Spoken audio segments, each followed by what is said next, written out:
This classic fairy tale reading is The Easter Bunny. Shrill and sharp north wind whistled through the forest where the trees and flowers were patiently awaiting the arrival of My Lady Spring. Jack Frost was delighted. Perched on the topmost branches of the great trees, he laughed gleefully.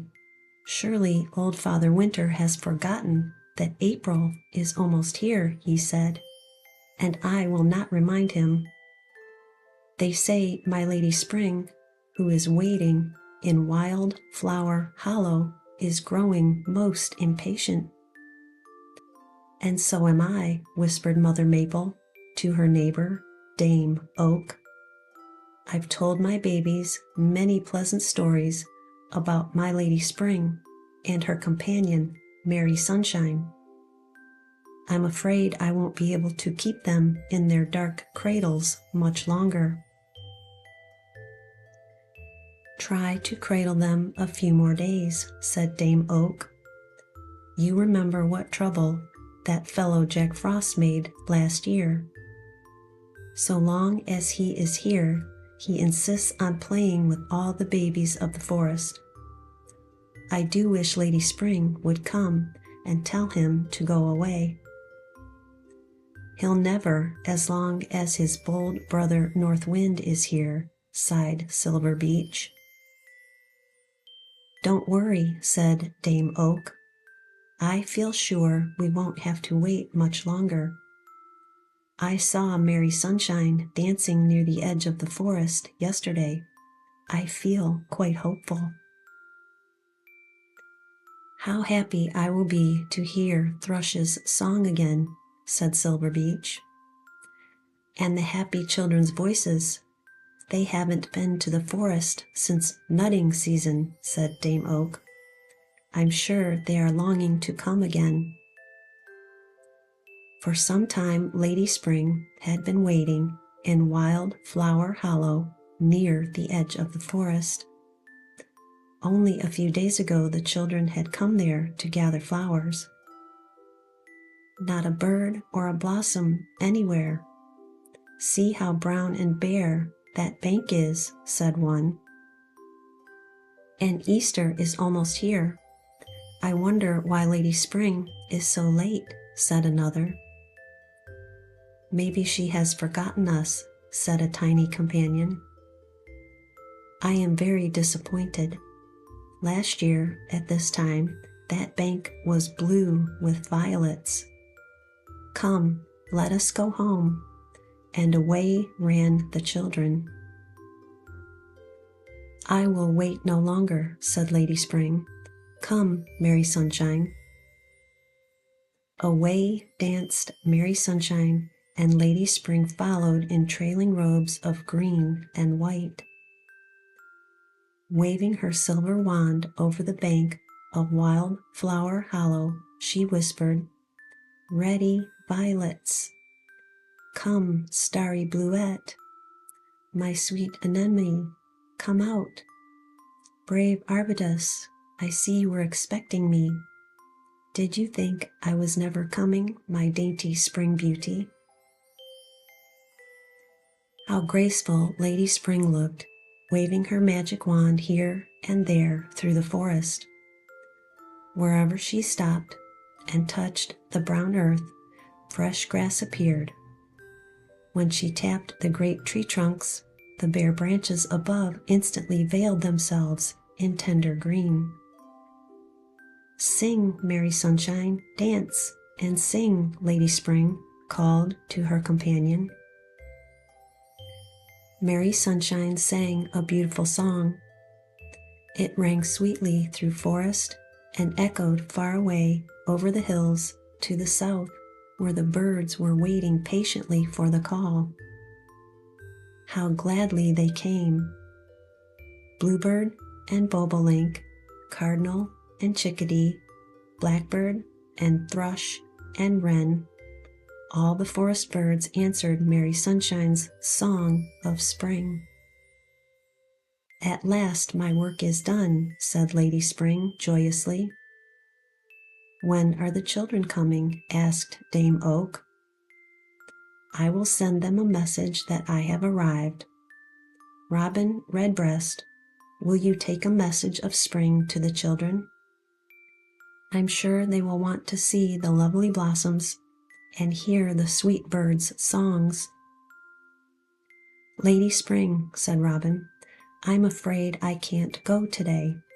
You see, my mate and I are building a soft, warm nest in oak tree.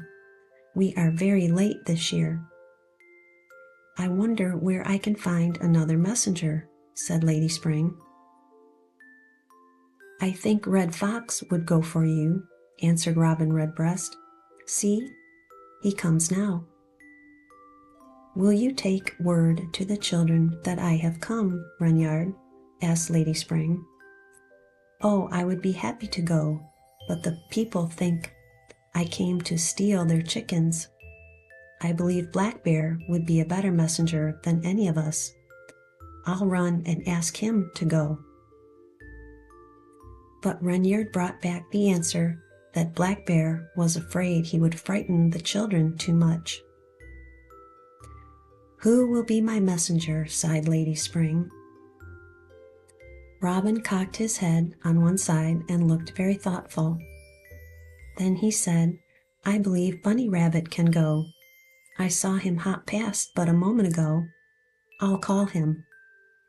At Robin's whistle, Bunny came leaping out of the bushes.